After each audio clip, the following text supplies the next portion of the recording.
तर कोणी बाई होती तिच्यासोबत. तर त्या बाईला काय गलतफहमी झाली का काय सांगा. तर तिनं आईला इच्छापूरच्या देवीला नेलेलं आहे.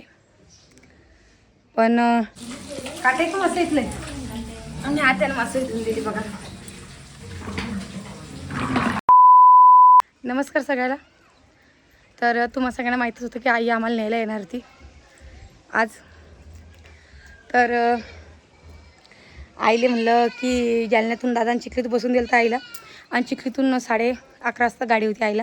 तर आई त्या गाडीत बसली होती आणि ती गाडी मुक्ताईनगरपर्यंत होती. पण काय झालं, आई मुक्ताईनगरमध्ये उतरली आणि तोडून आईला आमच्या गावाला येणं होतं, म्हणजे इच्छापूर निमखेडीला. तर कोणी बाई होती तिच्यासोबत. तर त्या बाईला काय गलतफहमी झाली का काय सांगा. तर तिनं आईला इच्छापूरच्या देवीला नेलेलं आहे.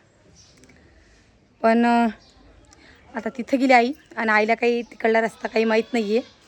तसं की मी सांगितलं की तू तोडून अजून पूर्ण फाटायला आहे म्हणून. तर एवढं टेन्शन चालू आहे तुम्हाला काय सांगा. आणि आता वाजलेले 5:30 आणि आई सकाळची 10 वाजता निघाली. तर असं म्हणजे कसं म्हणजे एकदम जीव घाबरायला लागला. आता काय सांगा, आता किती वाजता आईला यायला. आणि आईपाशी फोनसुद्धा नाही आहे.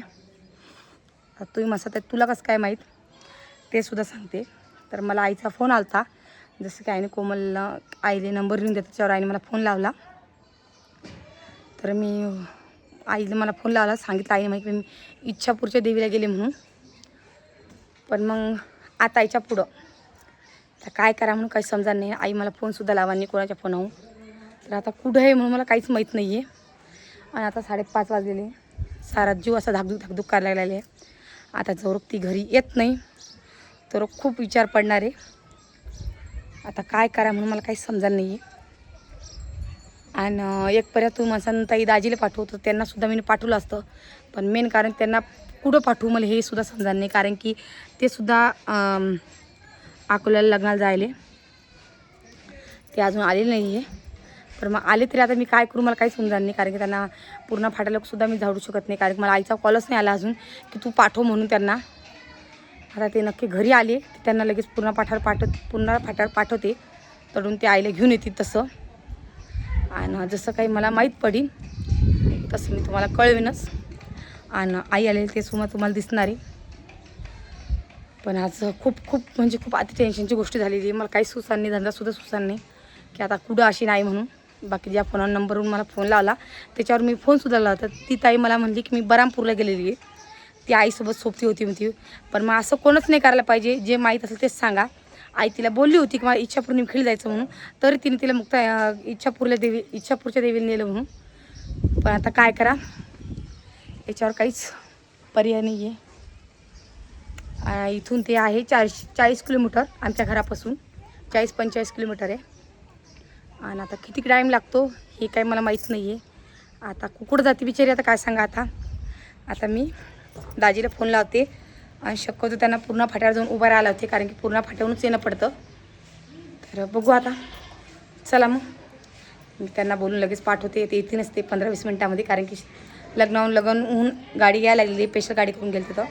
ते आले की लगेच आपण करूया विचारपूस त्यांना. चला मग, चला या. काय बिचारे कवाची वाट पाहिलेली मी. ये बस घरात, कूलरला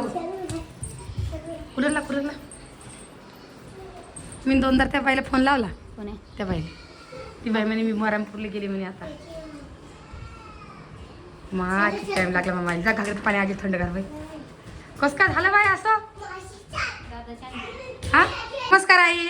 नमस्कार. कसा काय झाला तुमचा प्रवास? काय प्रवास, लय बोर झालं आज.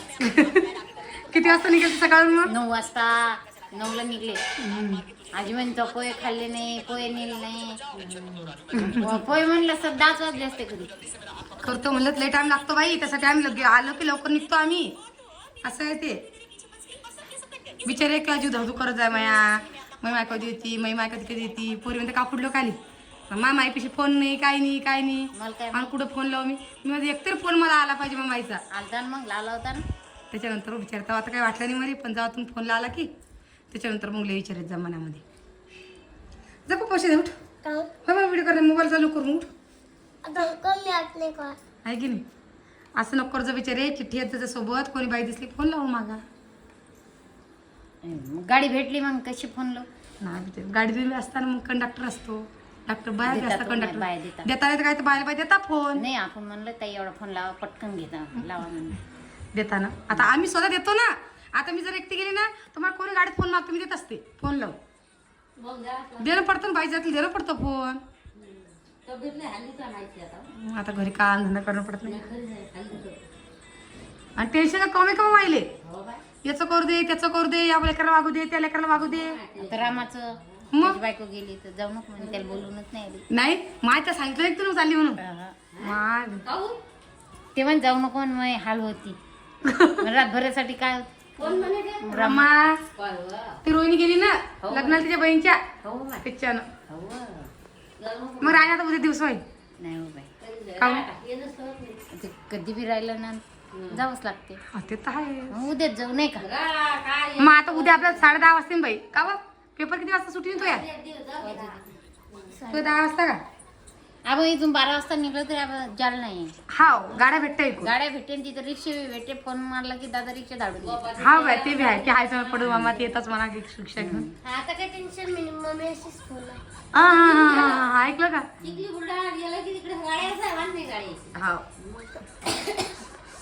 आज त्याची उडाला ता विचारे माया 4 गेले तर 2च राहील ती लई विचार पडला त्या विचारे मात काय काय विचारत होता असं झालं गाडीत बसल्यावर मला वाटलं हिला लावा पण म्हणलं जाऊ दे कधी येईन कधी नाही कधी येईन कधी नाही तिच्या आधी मीच तिला सांगून दिलं मग तुला सांगितलं मग मला विचार पडला मनामध्ये मग तू तर कोण नाही आला की तर मला टेन्शन मला येते आवडलो पण जसा तुला फोन लावला मग मला काय काय विचारत होते आणि दुनिया काय सुधी राहिली नाही विचारे ते मुक्ताने मध्ये एवढे चोरे तुला काय सांगा बरं मग आता ससऱ्याच्या खिशात 10,000 रुपये काढून घेतले होते मी तडीच तर होते आपण पुण्याला नव्हतं का तुला म्हणलं होतं मी ना मग घरी जायला पैसे होते त्यांच्यापाशी मग 10,000 रुपये काढले नव्हते का आता एका दिवशी आमच्या शेजारच्या माझी पोत तोडली आम्ही पिंजरलीच होती म्हणूनच बाया मला म्हणे मग तुम्ही कानाला एक कपडा बांधा म्हणे आणि हे नाही तर मग पोत कानातले काढून ब्लाऊज मध्ये ठेवा म्हणे पर्स मध्ये बाकीटात ठेवू नका म्हणे दुनिया सुधीने राहिली बिचारे मग माणसाच्या मनात काय बी आहे ना मग तेच ना मग त्याच्याकरता मग हे होतं ना एवढ्या पोतीला बी भेव आता माय 2 महिन्याला भेवे भाव किती चालू आहे सोन्याचा बाहेरचं योगदानी लंबी अहो सारं नकली असतं बाई ते आणि मस्त काढून चालतात आणि त्या बायला घेऊन येईन मला सांगायला ते नकली असतं ना मग सोन्याचं राहत नाही ना पिवळचं दिसायला मग? काय त्याला बरोबर सोने नकली ओळख येत आहे आपण साध्या बाध्या होऊन गेलं मग आता सध्याच्या पिरियड मध्ये असं कोणीच नाहीये नंतर घेतला मी पदर गुंडाळून घेतला हे बी दिसत झाकून नसेल. गेली हे झाकून गेलं असा पदर घेतला ऊन लागते म्हणून घेऊन घेतला डोक्यावरती हे असा घेतला मी मस्त बांधून घेतला चला बस टेन्शन नाही चला कुठं बी आता दिसतच नाही ना मस्त आहे मस्त आहे खरंच नाही दिसत नाही. सोनं म्हणजे जीवाचा काळ आहे काय सोनं घालणं सुद्धा नाही बाई आपण लय म्हणतो मग चांगली गोष्ट नाही ते सोनं घालणं कंडक्टरला 100ची नोट दिली ते म्हणे बाई 22 रुपये द्या म्हणलं 100 रुपये तुमच्याजवळ राहू द्या गाडी उभी राहिली की मी तुम्हाला 22 रुपये देते माझी नोट मला नंतर वापरले हा का मग दिले 22 रुपये दिले बास हां त्याच्याकडे कुठं ठेवू पण थांबला मग हा हां द्या मग म्हणे. बरं म्हणलं मग लक्ष ठेवा म्हणलं पण हा 100 रुपये गायब करसा हा. नाही म्हणे, लक्ष आहे म्हणे इच्छापूर आला ना म्हणे की तुम्हाला देतो म्हणे दिले मग हा असतात कंडक्टर लोक बी चांगले असतात कोणी कोणी सणसण असतं कोणी कोणी समजून सांगतं पण 1 रुपया सोडत नाही त्यांच्या बसला 1 रुपया आपला तर सुटी पण आपलं त्याचाही सुटत सुटत नाही. त्यांचा नाही ते सुटत माहिती आहे का ते रिकामे हे झिरोवाल्या बाया ना त्याच्याकडून 2-2 रुपये काढायले आता मी मागच्या वर्षी आणते की तर 10 रुपयासाठी त्यानं मी 100ची काढून धरली ती 10 रुपयासाठी मी सांगू त्याला दिवाळी शकते तेव्हा तर मग एक बाई बसली होती त्या बाईपासून मग 2 रुपये घेतली माझ्यापाशी 8 रुपये होते मला बाई 2 रुपये असले द्या मग तिने दिले हो काढून मला हे 10 रुपये तुम्हाला ठेवा पण ते 2 रुपये मला द्या म्हणलं मग तिने 2 रुपये दिले मग ते कंडक्टर दिले तर कंडक्टर मला पैसे वापस दिले लय हुशार जुने आहे चाल मग आता स्वयंपाक करते जेवण करले मासा आणलात त्यांना हे की काटे का मासे इथले आणि आत्यानं मासे इथून दिली बघा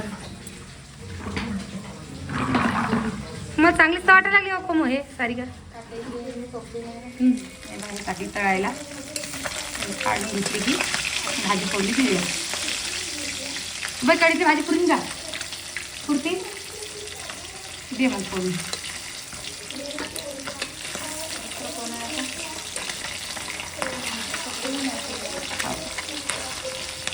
कर मग तुम्हाला आवडते का मॅडम मॅडम किधर गई ए बाय बाय कशी वागून